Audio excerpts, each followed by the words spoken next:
Today, I'm going to be talking to Dr. Nandita Dukapati. Nandita did her PhD here at Stanford, graduating a number of years ago, and she worked on TCP, congestion control algorithms, and alternatives to TCP.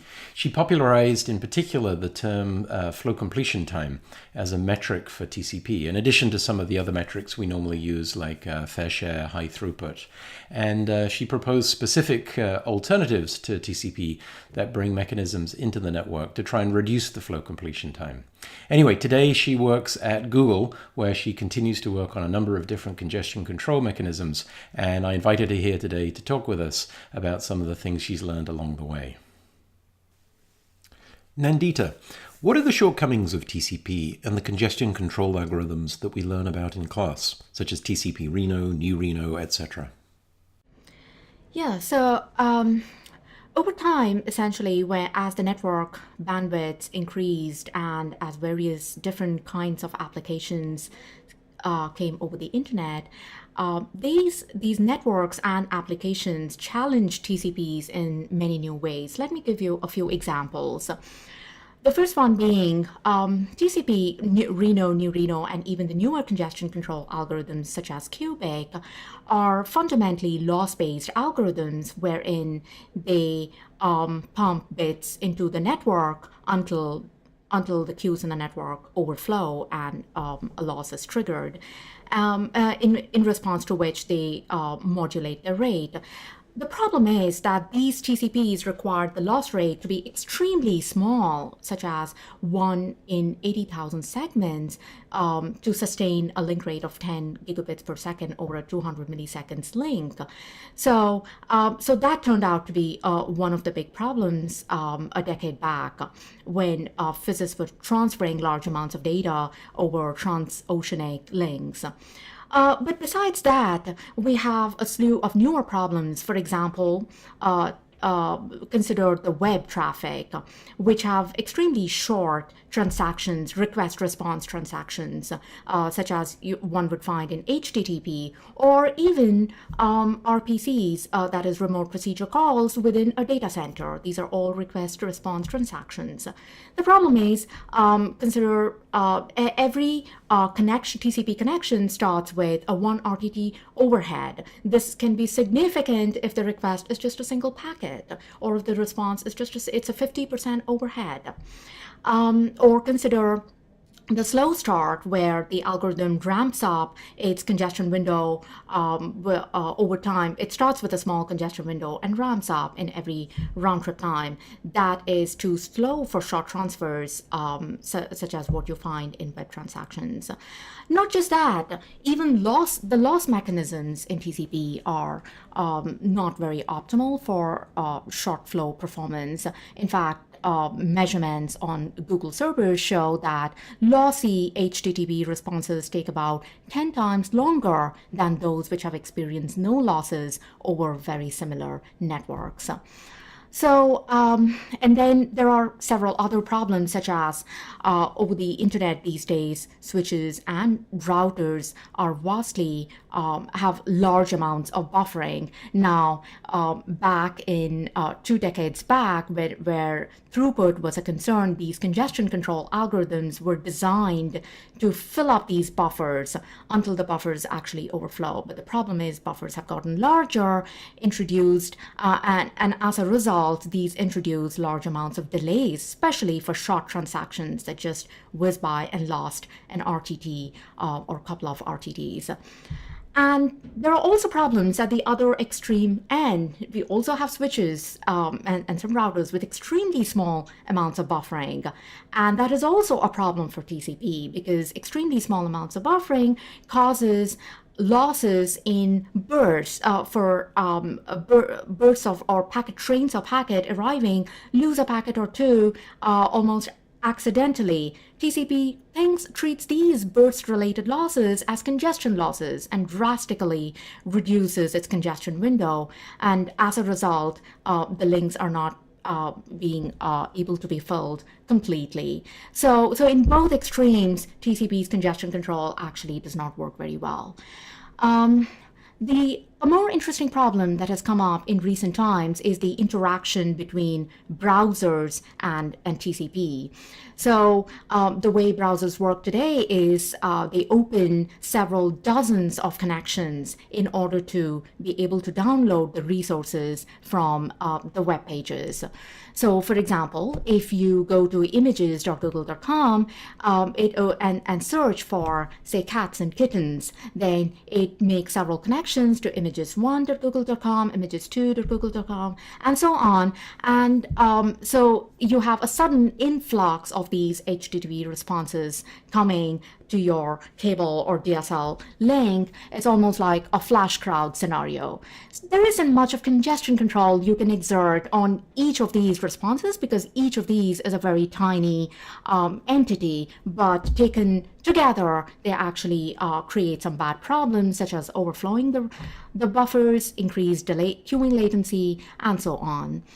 In addition to these, the newer mobile networks are also posing some performance challenges for congestion control in TCP. For example, the link fading and the link up and down, which is very common in layer 2 in cellular networks, tricks TCP to thinking that there is extreme congestion in the network and therefore it should back off and do an exponential retransmission timeout. So these are the kind of problems that we actually routinely see when TCP interacts with modern applications and networks. What are some of the mechanisms and improvements that have been put in place over the years to try and overcome these limitations and shortcomings of TCP? So one can think of these mechanisms as falling into three broad classes. So there are end host only mechanisms such as, so these changes require only server-side or only client-side changes. And then the second category of mechanisms are those which require only changes to the switches and routers. For example, the active queue management algorithms such as the most recent ones have been CODAL, control delay, and PI, which selectively drop packets in order to send a signal to the TCP senders that there are queues being built up at the routers or switches and it's time to slow down. And then there are these mechanisms such as RCP, Rate Control Protocol, or XCP, MaxNet, or DCTCP that actually require changes for both the intermediary network devices as well as the end systems, wherein the end systems get an explicit either a 1-bit notification in case of ECN or a multi-bit notification in the case of RCP, XCP that tells them explicitly how to modulate their rate. However, the most successful amongst these categories have been the first one, which is really the end system changes, primarily because they're easier to deploy, get through middle boxes, and so on and so forth. And in this category, we've seen a slew of new congestion control algorithms such as cubic TCP, high-speed TCP, fast TCP, which aim to solve the problem of maintaining high throughput in large bandwidth delay product networks. So the way they improve over Reno, New Reno is that they do not react as drastically to losses and they ramp up much faster when there's free available bandwidth. Cubic TCP and high-speed TCPs are still fundamentally loss-based TCPs in the sense they cut down the congestion window in response to losses, whereas fast TCP is a delay-based algorithm that is more agnostic to losses but modulates its congestion window based on the measured changes in the round-trip time. And in addition to these, of late there have been a slew of mechanisms to make short transactions over the internet faster. Naturally, to make the web pages download faster. Among these, a few of these examples are TCP Fast Open. Fast Open essentially allows one to send data along with the send packet. So one can imagine that if a client is issuing a web request and the request is typically fits within one packet, you don't have to wait a round trip time before actually being able to send the request to the server. You can now send the request in the send packet itself. So that's a significant reduction in the page load times. Especially when you do this over and over again, you actually begin to notice significant differences in the latencies, in user experience latencies. Then there are a few other changes, such as TCP's initial congestion window has stood at 3 segments for long time. Recently, it's been increased to 10 segments in many of the notable open source operating systems.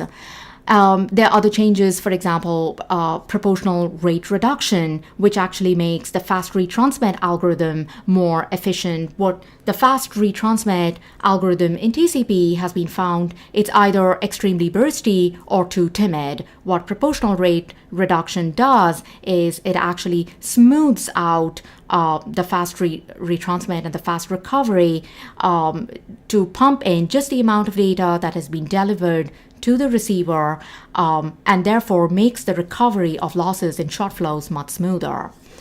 The final area where there has been improvement is in the retransmission timeout. RTOs are painful for short flows. An RTO-based recovery is 10 to 100 times longer than the fast retransmit or fast recovery. And so recently there's a proposal called the tail loss probe, which actually converts an RTO into a fast retransmit even for short flows. This is significant in reducing the tail latency of short flows, because most of the losses in short transfers happen to be tail losses. About 70% of them are tail losses, and as a result, the only way that they can recover is an RTO, which often is too long. In big data centers owned by companies like Google, where you work, or Facebook, Amazon, Microsoft, and so on, there's an opportunity to change TCP at both ends of the connection, both at the server and at the client. This might be worthwhile if you're trying to overcome a limitation that is particular to data centers. What are the sorts of things that companies are doing in data centers to try and improve TCP and congestion control? So a lot of the problems in data centers are in many ways similar to the internet, and yet there are some significant differences. The similarities are the problems that I've spoken to you about. The key performance metrics are the same. We still care immensely about latencies, especially about tail latencies. Either massive overbuffering, also known as a buffer bloat, or massive underbuffering is still a problem. But the major differences are that we can change now both the ends, the server and the receiver. So some of the simple changes, for example, over the internet, you have to keep the RTO, the retransmission timeouts, extremely conservative, because you're trying to encompass a large category of networks, such as mobile networks and even the regular wired networks. So the initial RTOs are in the order of seconds. It's 1 second right now, whereas in data center networks, and there is no way that you don't need a retransmission timeout in the order of seconds, because the RTT of the data center of within the cluster or within a data center is in the order of a few microseconds. So we've been able to making these timers much more precise and much more tight has been very crucial to actually reduce the tail latencies of the remote procedure calls. In addition to it, I think the recent work done in Microsoft Research and actually in collaboration with Stanford on DC TCP has been significant, because with just a single bit of information from the switches, the end hosts are able to make much better decisions on how to on how to modulate the rates. So I would say a better integration of timers, making the timers much tighter, as well as being able to deploy mechanisms that require some participation from the switches are ways in which data centers significantly are different from that of the internet. Thanks, Nandita. And so for my last question, all of the improvements you've described so far are modifications and variations on the basic AIMD-based congestion control that was first proposed many years ago. They all use the same basic congestion control mechanism and modify the sliding window in different ways. So if you look forward 15, 20 years to the future, do you think we'll still be using the same slow start plus AIMD-based congestion control that we do today? Or do you think we'll have replaced it with one or more new schemes that work in very different ways? That's a great question, actually. And I was kind of secretly hoping that you would ask me that question. That I sincerely hope that we don't actually continue to be using just AIMD-based protocols, or just slow start AIMD and continue in that route. The reason being, we are already finding not as such limitations, but ways and means in which we can do better. So far we've been doing very point-based solutions to each of these problems. We have different mechanisms for web transactions, short web flows, for example. They don't even rarely go through the AIMD phase. They all finish in the slow start phase. So we have a different, we try to optimize the web transactions differently. We try to do something different for mobile networks. We try to do something different for video flows, just because the video application patterns are very different from just long FTP flows or the short web transactions. We treat the data center networks slightly differently, just because of the extremely short latencies. Similarly, we treat the mobile networks differently. We try to do different TCPs for extremely over-buffered networks or extremely under-buffered networks. So really, my hope is that we stop doing these point solutions to these point problems, and instead step back and look at, can we actually design congestion control that just works for all networks and for all application patterns, instead of going about and treating every problem as if this is a special case problem, because that's exactly what we're doing today. And in that direction, I think the recent work from MIT, the REMI program that generates congestion control algorithms adaptively based on machine learning algorithms, I think that's an interesting direction. And I would really like to see some of these automatically generated congestion control algorithms, how to play out in practice. It remains to be seen whether they can actually solve the problems of these very different variety of networks that I've spoken about. And in general, I think in the other direction, I think the router assisted congestion control haven't seen significant deployment, just because they're harder to actually deploy it and do experiments on a large scale. But with the recent advances, such as in OpenFlow as well as in SDN, I think we will see more of the network participation even in congestion control. So I'm very hopeful about these two directions going forward. Thank you very much for talking to us today, Nandita. Thank you very much. It was my pleasure.